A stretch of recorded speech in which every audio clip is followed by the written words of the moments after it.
Morning everyone.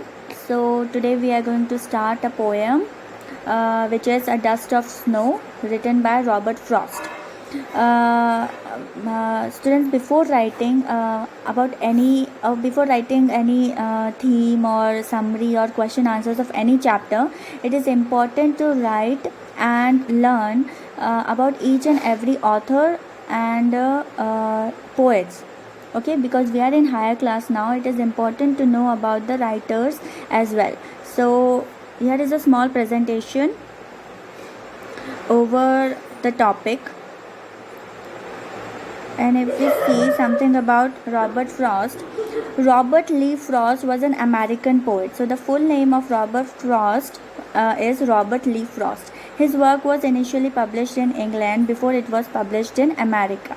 Alright, known for his realistic depictions of rural life and his command of American colloquial speech. So basically his themes were based upon the rural life, कि गांव में लोग किस तरीके से रहते थे, nature जो था उस टाइम का, उस पे बेस्ड इनके वर्क्स थे. कॉलोक्वल स्पीच मतलब लोकल लैंग्वेज या local speech. Frost frequently wrote about settings from rural life in New England in the early 20th century, using them to examine complex social and philosophical themes. तो rural life की जो lifestyle थी उससे उन्होंने compare करने की कोशिश की है complex social and social life को, जो सिटी की लाइफ होती हैं बहुत ज़्यादा कॉम्प्लेक्स होती है, जो फिलोसफिकल थीम्स होती है उससे उनने कनेक्ट करने की कोशिश की है रूरल लाइफ को. Alright, now see his major works. His major works include A Boy's Will, North of Boston, The Runaway, Fire and Ice, Nothing Gold Can Stay, Stopping by Woods on a Snowy Evening. Stopping by Woods on a Snowy Evening is a very interesting poem, और इसके ये शायद से आप higher classes में भी इसको पढ़ोगे. Now let us see his major awards. His major awards includes Pulitzer Prize for Poetry, Congressional Gold Medal. ठीक है, इतना आपको प्राइज़ हो गया, मतलब अवार्ड्स हो गया, उसके बाद मेजर वर्क्स हो गए और small introduction about the author कि ठीक है कि कहाँ बॉर्न हुआ, किस तरीके से वर्क, किस टाइप का वर्क उन्होंने लिखा. इतना आपको ऑलमोस्ट हर एक पोएट, हर एक ऑथर के बारे में पता होना चाहिए. Alright, now let us begin with the poem. The way a crow shook down on me the dust of snow from a hemlock tree has given my heart a change of mood and saved some part of a day I had ruled. ठीक है, first answer देखो. The way a crow shook down on me, मतलब कि जिस तरीके से यहाँ पे देखो, ये पिक्चर आप देख सकते हो, तो इस पिक्चर के साथ में आपको पोएम को रिलेट करना है और आई थिंक इस पिक्चर के थ्रू आपको और अच्छे से समझ में आएगा. तो ये क्रो बैठा हुआ है एक पेड़ के ऊपर जिसमें ऑलरेडी बर्फ़ जमी हुई है. ठीक है, तो जो क्रो रहता है वो उस पर आकर के बैठता है या वो ऑलरेडी बैठा हुआ था ये पता नहीं, पर उसके मूवमेंट के कारण, जैसे वो मूव होता है उस कारण से जो स्नो है वो उड़ करके पोएट के ऊपर आकर के गिरती है. From a hemlock tree. तो यहाँ पे ये जो ट्री है जो ज़्यादातर है ना आपका ठंडी जगहों पे पाया जाता है, हेमलॉक ट्री. तो वो हेमलॉक ट्री के पे बोलते हैं कि हेमलॉक ट्री पर एक क्रो बैठा था, एंड जिस तरीके से उसका मूवमेंट हुआ उसके कारण जो स्नो डस्ट मेरे ऊपर गिरी. ठीक है, तो यहाँ पे हेमलॉक ट्री एक सिंबल है. किसका सिंबल है? हेमलॉक ट्री एक्चुअली एक बहुत ही पॉइजनस ट्री होता है. ठीक है, तो ये सिंबल है सैडनेस का. हेमलॉक ट्री जो है वो सिंबल है सैडनेस का, और क्रो जो है वो सिंबल है बैड ओमेन का. बैड ओमेन मतलब बैड लक. ठीक है, has given my heart a change of mood. तो जो पोएट था वो पहले से किसी मूड में था, मतलब कौन सा मूड है वो यहाँ पे स्पेसिफाई नहीं किया है, लेकिन पहले से वो किसी मूड में था, मोस्ट प्रोबेबली सैड मूड में. ठीक है, तो जैसे ही ये स्नो डस्ट उसके ऊपर आकर के गिरती है, स्नो डस्ट क्या है, स्मॉल पार्टिकल्स ऑफ स्नो, ठीक, वो जैसे उसके ऊपर आकर के गिरते हैं उसका मूड चेंज हो जाता है। And saved some part of a day I had rued मतलब होता है कि रिग्रेट करना, कि उसको ये लग रहा था कि कुछ इतना टाइम जो है मैंने सैडनेस में बिता दिया, सो थैंक गॉड अब जो मेरा आने वाला जो टाइम है वो अच्छा होगा, because my mood has changed. ठीक, तो डिफ़िकल्ट वर्ड्स हम देख लेते हैं। हेमलॉक ट्री जो कि एक है पॉइजनस प्लांट या ट्री बोल सकते हैं, having white flowers on it, okay. And so the hemlock tree is linked with sadness, despair, gloominess. Similarly, crow is considered as bad omen. ठीक है, now let us move forward. अभी इसका analysis क्या है? First analysis ये बोलता है, the poet wants to say that gloomy and sad thoughts can make us deprive, but a simple act of nature can make us feel happy. कि जो हम ग्लूमी और सैड थॉट्स में रहते हैं कई बार, लेकिन कुछ ऐसे नेचर के एक्ट्स हो जाते हैं, जैसे कि आप जैसे बारिश हो जाती है या फिर आप बहुत ही सुंदर फूल देख लेते हो तो आपका मूड बहुत अच्छा हो जाता है. So such things makes us happy. So we should never lose hope and feel regret. So we should never lose hope. कभी हमें अपनी होप छोड़नी नहीं चाहिए, कभी भी बहुत ज़्यादा लो फील नहीं करना चाहिए. इसी का फॉलोइंग एनालिसिस क्या होगा, एक और एनालिसिस है इसी पोएम का. The author was burden to the thought of death as the hemlock tree symbolises. तो हेमलॉक ट्री जो है वो सिंबल है ग्लूमीनेस का. ग्लूमीनेस मतलब कि बहुत ही ज़्यादा उदास, और उदासी को हम जनरली डेथ के साथ में कंपेयर करते हैं. तो ऐसा बोल सकते हैं कि ऑथर के ऊपर एक बर्डन था डेथ का. ठीक है, a simple shower of snow dust which is a symbol of hope, कि एक शार हुई उसके ऊपर होप की, made him come out of this gloomy thought, जिसने उसको इस ग्लूमी थॉट में से बाहर निकाला. ठीक, now let us see the literary devices. Literary devices हमने लास्ट 9th क्लास में भी कुछ थोड़े बहुत लिटरेरी डिवाइसेस देखे, but in 10th class we have a lot of literary devices and note them down. Note each and everything which I am giving you in this presentation. Note these things, especially literary devices. इनको आपको note करना ही करना है, क्योंकि हर एक poem में आपको यही लिटरेरी डिवाइसेस रिपीट होते हुए दिखाई देंगे. ठीक है, पहले तो ये समझ लो लिटरेरी डिवाइसेस क्या होता है. Literary devices are those rules और structures used to emphasise the beauty of poem और स्टोरी. ठीक है, ऐसे रूल्स होते हैं, ऐसे स्ट्रक्चर्स होते हैं जिन्हें पोएट्स या ऑथर्स यूज़ करते हैं अपनी स्टोरी या पोएम्स में, उन्हें बहुत ज़्यादा ब्यूटीफाई करने के लिए. हिंदी में आप लोगों ने शायद पढ़े होंगे अलंकार.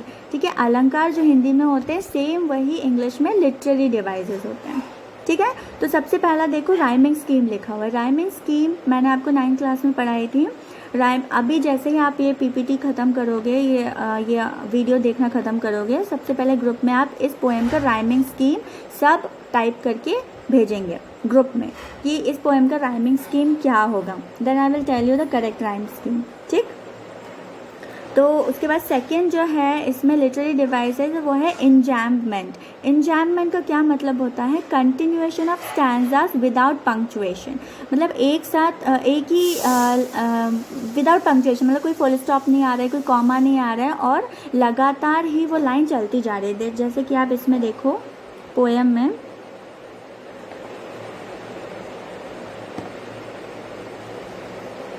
सी in this poem first stanza देखो, the way a crow shook down on me. यहाँ पे देखो पूरा हेमलॉक ट्री, उसके बाद नीचे भी सेकंड स्टैंजा तक भी कोई भी पंक्चुएशन मार्क नहीं आया है. इसका मतलब कि इस पोएम में जो है इंजैम्पमेंट यूज़ किया गया है. ठीक है, कंटिन्यूएशन यूज़ किया गया है. ठीक, उसके बाद में आपका थर्ड है एसोनेंस. एसोनेंस कौन सा लिटरेरी डिवाइस होता है, इसका मतलब है repetition of vowel sound like oh in shook down on me. Repetition of vowel sounds, यदि रिपीटेशन हो रहे हैं वॉवल साउंड्स के, लेकिन इसमें आपको याद रखना है कि रिपीटेशन जो है वो वर्ड के स्टार्टिंग में हो ये एसोनेंस में ज़रूरी नहीं है, ठीक है। एसोनेंस में आपको ध्यान रखना है कि रिपीटेशन ऑफ वॉवल साउंड हो रही है बट इन बिटवीन समवेयर, ठीक।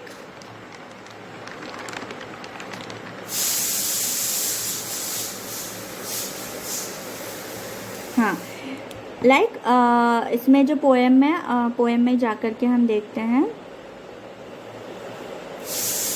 सेकेंड लाइन देखो, शूक डाउन ऑन मी, इसमें ओ जो है वॉवल साउंड उसका रिपीटेशन आ रहा है। शूक में, डाउन में ओ, ऑन में ओ, तो ओ वॉवल साउंड का यहाँ पे रिपीटेशन आ रहा है, इसलिए यहाँ एसोनेंस होगा, ठीक। फिर आता है एलिट्रेशन। एलिट्रेशन क्या होता है?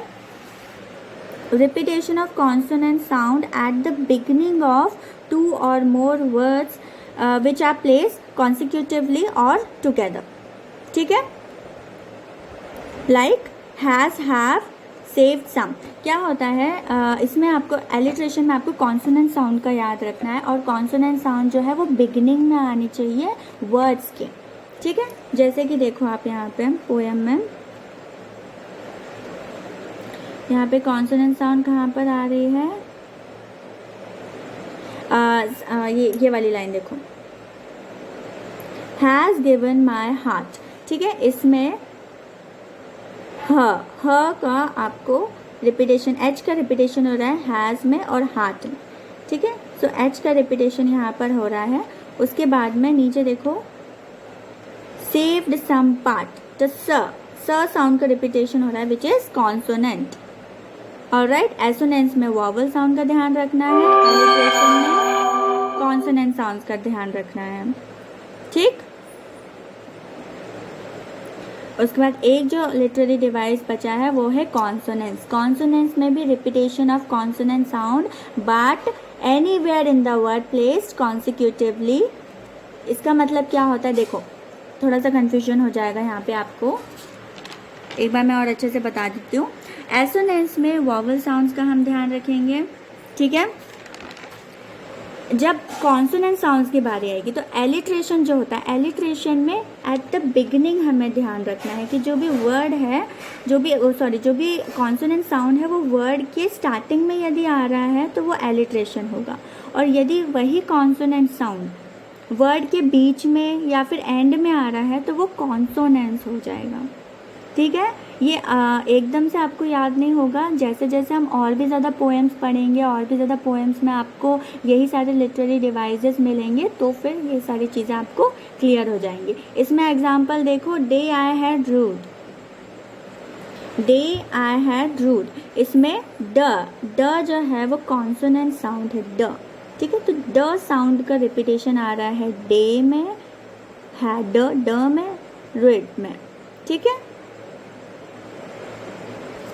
So these are the literary devices. I hope आपको ये वाली पोएम जो है वो अच्छे से समझ में आ रही होगी, ठीक। नेक्स्ट है रॉबर्ट फ्रॉस्ट की एक और पोएम है जो कि साथ में ही आपको इसमें दी गई है, which is this one, fire and ice, ठीक है। फायर एंड आइस जो पोएम है ये भी रॉबर्ट फ्रॉस्ट की है। अभी अपन ने ये वाली पोएम की dust of snow. Dust of snow में देखो जो क्वेश्चन आंसर्स है वो बहुत ही ज़्यादा सिंपल हैं, ये आप खुद से भी कर सकते हो। फर्स्ट वाला क्वेश्चन देखो, what is a dust of snow? Small particles of snow are known as, और we can say them as dust of snow. What does the poet say has changed his mood? किस चीज़ ने poet का mood change कर दिया? So the dust of snow which fell upon the poet changed his mood. Now how has the poet's mood change? उसका mood कैसे change हो गया?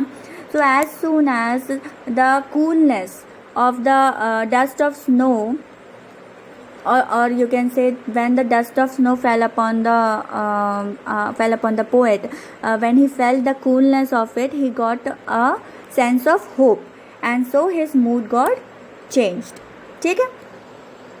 इस तरीके से आप लिख सकते हो। सेकंड क्वेश्चन देखो, सेकंड क्वेश्चन के जो 3 पार्ट्स हैं, वो जो 3 क्वेश्चंस हैं उनको, उनके आंसर्स को ढूंढने के बाद आपको सेकंड क्वेश्चन का जो ऊपर वाला पार्ट दिया है उसको सॉल्व करना है, ठीक है। तो ज़रूरी नहीं है कि आप जो सेकंड क्वेश्चन के 1 2 3 उसको अलग अलग से लिख लो, बस उसको रीड करो, उनके आंसर्स ढूंढो और उनके आंसर्स को पूरा आप जब मिला करके लिखोगे तो वो सेकंड क्वेश्चन का आंसर बन जाएगा, ठीक है। अलग अलग लिखने के बजाय एक ही पूरा आंसर लिख लेना, ठीक। थर्ड वाला ये सब्जेक्टिव क्वेश्चन है। Have there been times when you felt depressed or hopeless, have you experience a similar moment that changed your mood that day. ठीक है, क्या कभी आपको ऐसा फील हुआ है किसी दिन बहुत ज़्यादा डिप्रेस्ड या hopeless, but at the same time कुछ ऐसा हुआ हो जिससे आपका मूड चेंज हो गया, so you have to write your own experience in this, ठीक। हम सेकंड वाली पोएम देखेंगे, fire and eyes.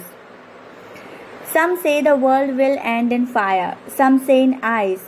From what I have tasted of desire, I hold with those who favor fire. But if it had to perish twice, I think I know enough of hate to say that for destruction ice is also great and would suffice. ठीक, this is also written by Robert Frost.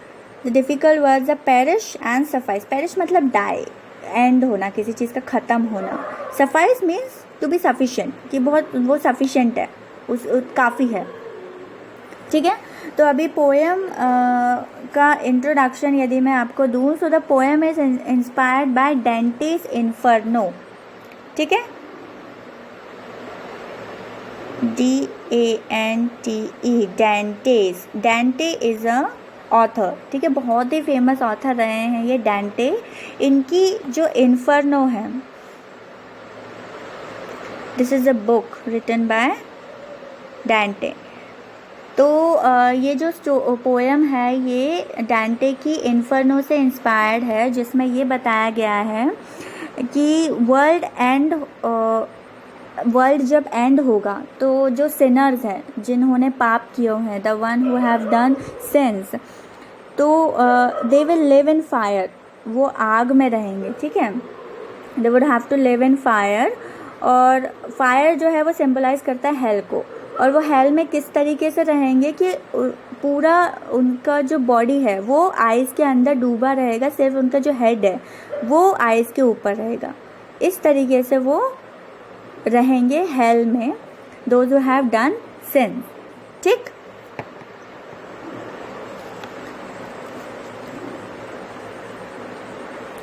So the poem answers the question how the world will end, कि world जो है वो किस तरीके से ख़त्म होगा। तो यहाँ पे जो फायर है, ये फायर सिंबलाइज कर रहा है डिज़ायर्स को। आपके जो डिज़ायर्स, आपकी जो चाह हैं, ऐसी चीज़ें हैं जिनसे दूसरों का कोई फ़ायदा नहीं है, बल्कि दूसरों का भी नुकसान और आपका भी नुकसान होता है। ऐसे बहुत ज़्यादा डिज़ायर्स होते हैं लोगों के, राइट। तो वो फायर जो है डिज़ायर्स को सिंबलाइज करता है, और आइस जो है वो हेट को सिंबलाइज कर रहे हैं, ठीक है, नफ़रत को सिंबलाइज कर रहे हैं। तो जो पोएट हैं वो ये कह रहे हैं कि the world would come to an catastrophic end through ice और फायर, ठीक है। मतलब कि वर्ल्ड एंड होगा, या तो आपके डिज़ायर से एंड होगा या फिर हेट से एंड होगा, ठीक है। तो some say the world, line by line अभी इसको और देख लेते हैं। Some say the world will end in fire, some say in ice. तो यहाँ पे पोएट क्या बोल रहे हैं कि कुछ लोग, मतलब यहाँ पे पोएट खुद का कुछ ओपिनियन नहीं बता रहे हैं, he is just saying that some people around they say that world will end in fire, कि वर्ल्ड जो है वो फायर में एंड हो जाएगा, और कुछ लोग कहते हैं कि वो आइज में एंड होगा।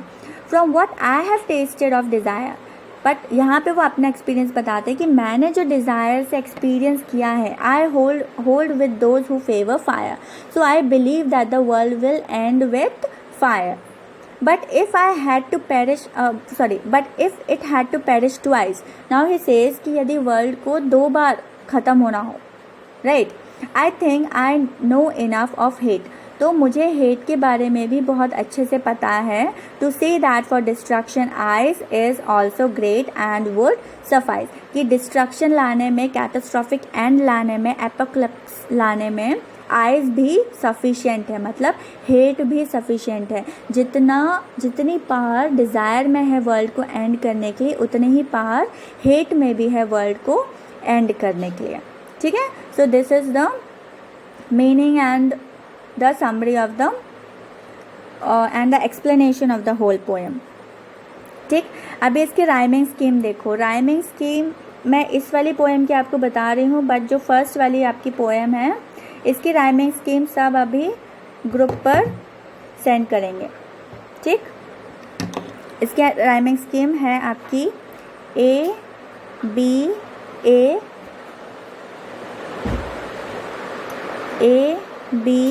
सी बी सी बी। ठीक है, कैसे होगी अभी देखो। लास्ट वर्ड देखो आपके हर लाइन का।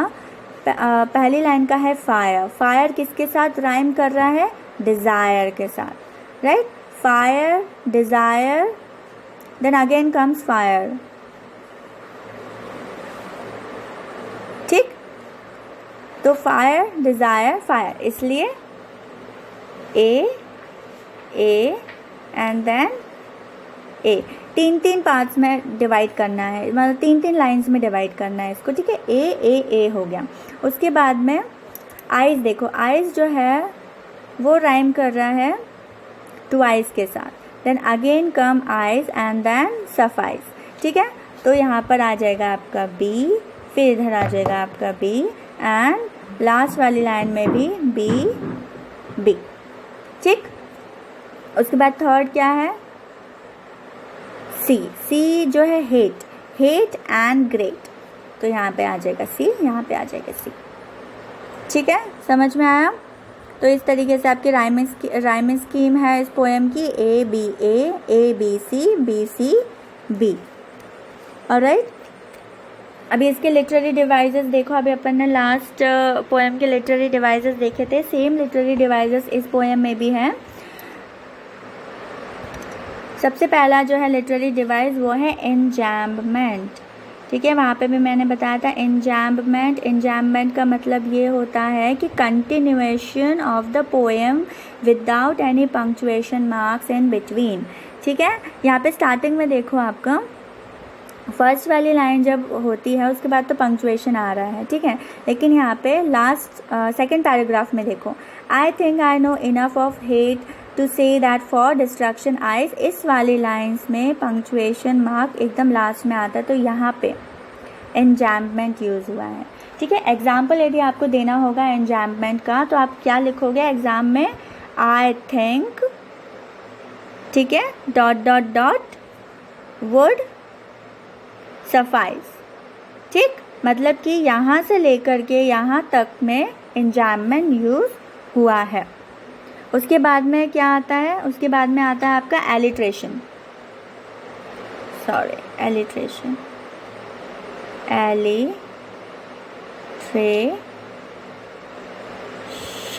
ठीक है, एलिट्रेशन क्या बताया था मैंने?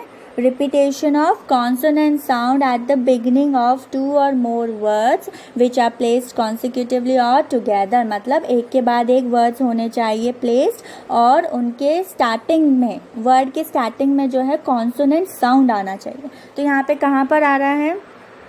एकदम स्टार्ट में देखो, सम से, तो यहाँ पे एस जो कॉन्सोनेंट साउंड है वो रिपीट हो रहा है। सम से दो बार रिपीट हुआ। ठीक है, तो यहाँ पे इस लाइन में कॉन्सोनेंट, इस लाइन में एलिट्रेशन होगा। ठीक है, अभी आपको आंसर देना है। जैसे सपोज राइमिंग स्कीम पूछ ली तो आपको इसमें आंसर देना है एलिट्रेशन। तो कैसे एग्जाम्पल दोगे? Example some say the world. ठीक है, ये लिख दिया। उसके बाद सम से इन आइस। तो इतने से समझ में आ जाता है कि हाँ, फर्स्ट और सेकेंड लाइन में एलिट्रेशन बताया गया, वो बच्चे को समझ में आ रहे हैं। ठीक है, तो ये हो गया आपका एलिट्रेशन। थर्ड जो है इसमें आपका यूज़ हुआ है एसोनेंस। एसोनेंस क्या बताया था मैंने? अरे ASSONANCE, एसोनेंस। ठीक है, एसोनेंस क्या बताया था? Repetition of vowel sound. ठीक है, वॉवल साउंड के रिपीटेशन में एसोनेंस यूज होता है। ठीक है, और ये जो वॉवल साउंड का रिपीटेशन है वो वर्ड में कहीं पे भी आ सकता है, ज़रूरी नहीं कि स्टार्टिंग में ही आए, ज़रूरी नहीं कि एंड में ही आए, कहीं पे भी आ सकता है एसोनेंस में वॉवल साउंड का रिपीटेशन। तो यहाँ पे कहाँ कहाँ पर आ रहा है? सबसे पहला आ रहा है फर्स्ट लाइन में। फर्स्ट लाइन में कहाँ पर आ रहा है? Will end in fire, I sound का रिपीटेशन है, will end in fire. So I sound का रिपीटेशन आ रहा है यहाँ पे। ठीक है, फिर आप देखो fourth line, I hold with those who favour fire, इसमें ओ साउंड का रिपीटेशन है। ठीक है, सिक्स लाइन देखो,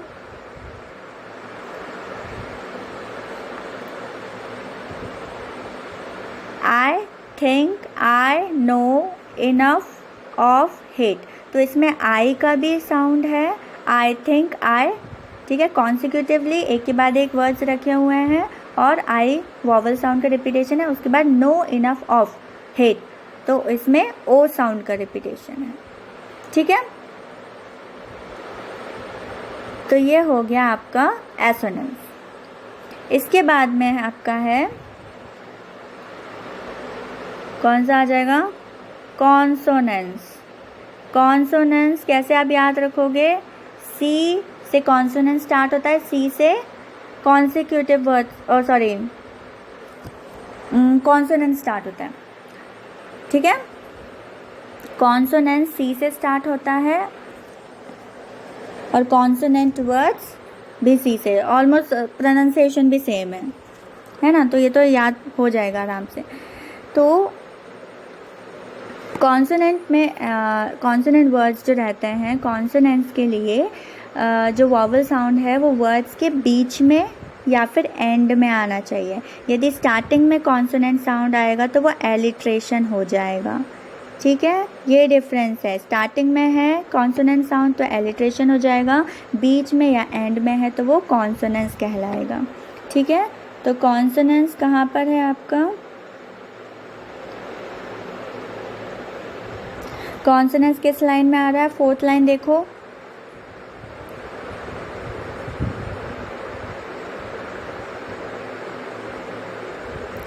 fourth line, with those who favour fire, तो इसमें द TH साउंड आ रहा है with those.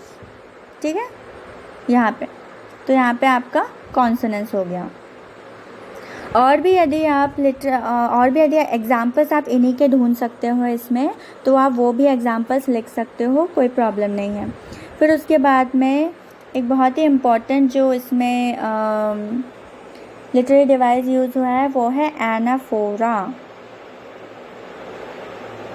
Anaphora, see English is not just a language, it is a science. ठीक, ऐसा नहीं है कि सिर्फ आपको पढ़ना है चैप्टर्स या पोएम्स को बस पढ़ना है और समझना है, उसके पीछे भी साइंस है, उसके पीछे भी कितने सारे रूल्स हैं। देखो ये दीज ऑल आर रूल्स। ठीक है, एनाफोरा जो है उसका मतलब होता है the repetition of a word at the start of 2 और मोर कॉन्सिक्यूटिव लाइन्स। ठीक है, कॉन्सिक्यूटिव लाइन्स के मतलब जो एक के बाद एक लाइन्स आई हैं उनमें रिपीटेशन ऑफ वर्ड हो रहा है और वो भी शुरुआत में। तो इसमें क्या एनाफोरा में क्या क्या याद रखना है? एक तो है रिपीटेशन ऑफ वर्ड, वर्ड का रिपीटेशन हो रहा है, कहाँ हो रहा है? स्टार्ट में हो रहा है। ठीक है, कौन सी लाइन्स में हो रहा है? कॉन्सिक्यूटिव लाइन्स में, मतलब जो लाइन्स एक के बाद एक लगातार लिखी हुई हैं। तो आप पहले ही 2 लाइन्स में देख सकते हो एनाफोरा।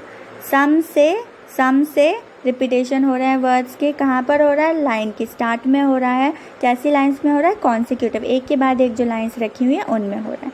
ठीक है, हैंस एनाफोरा इज हियर। उसके बाद में एक और इसमें आता है इमेजरी। इमेजरी जैसे आप नाम से ही समझ रहे होगे कि ऐसे वर्ड्स या इस तरीके से ऑथर ने वर्ड्स को यूज़ किया है that you can imagine the scenario. ठीक है, तो किस लाइन में आपको ऐसा बहुत स्ट्रॉन्ग इमेजिनेशन आती है? In the very first line, some say the world will end in fire. So when we read this line we can imagine कि फायर में किस तरीके से वर्ल्ड एंड हो रहा है। ओके, उसके बाद लास्ट इसमें जो आता है लिटरेरी डिवाइस वो है पर्सोनिफिकेशन। पर्सोनिफिकेशन हमने लास्ट क्लास में पढ़ा है, तो आप इसके एग्जाम्पल दोगे। पर्सोनिफिकेशन कहाँ पर है इस पोएम में?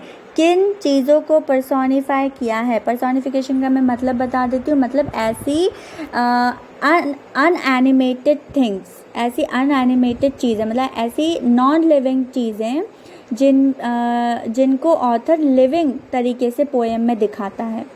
So that is personification. मतलब किसी पर्सन की तरह उसको पोएम में दिखाया हुआ है, लेकिन वो जो चीज़ है वो नॉन लिविंग है। तो वो क्या है ये आप बताओगे। तो ग्रुप में आपको 2 चीज़ों का आंसर देना है। पहला है आपको राइमिंग स्कीम बतानी है फर्स्ट पोएम की, और सेकंड है पर्सोनिफिकेशन का आंसर। पर्सोनिफिकेशन कहाँ पर आ रहा है इस पोएम में, उसका आंसर देना है, एग्जाम्पल देना है आपको पर्सोनिफिकेशन का। ठीक है, तो एक बार फिर अपन इस पोएम को रिवाइज कर लेते हैं कि इस पोएम में क्या बताया गया basically. So the poem answers the question how the world will and, and the author says that some say that it could end in fire, which means desire, or some say it could end in ice, or hate. But if people those who are saying that it will end with desires, I am in favor of them. But if it had to perish twice, if the world had to die twice, then ice is also having, or the hate is also having the same capabilities of destruction as the fire is having, right? So just like fairy desires and icy hatred can cause damage to an individual in an irreparable manner, fire and ice can lead the world at the verge of chaos and catastrophe. ठीक, so this was the explanation of both the poems. इसके आप question answers देखो। Question answers इसके बहुत ही ज़्यादा easy हैं। Important question है इसमें लास्ट वाला, राइमिंग स्कीम वाला। ठीक है, what is the rhyme scheme of the poem, how does it help in bringing out the contrasting ideas in the poem. तो कॉन्ट्रास्टिंग आइडियाज़ किस तरीके से आए हैं, पहले तो आपको राइमिंग स्कीम बताना है, इस पोएम की राइमिंग स्कीम क्या है, और कॉन्ट्रास्टिंग आइडियाज़ किस तरीके से आए हैं इस पोएम में उसको डिस्क्राइब करना है। कि ऑथर पहले बोलते हैं कि है ना फायर से वर्ल्ड डिस्ट्रक्ट हो सकता है, but eyes is also having the same capabilities, and because of the rhyming scheme the beautification of the poem is done brilliantly. मतलब यदि राइमिंग स्कीम इतने अच्छे से सेट नहीं की गई होती तो शायद पोएम का जो मतलब है वो इतने ब्यूटीफुल तरीके से बाहर नहीं आ पाता। ठीक है, so this was all for today. I hope you enjoyed the lecture. Please give the answers in the group. Thank you.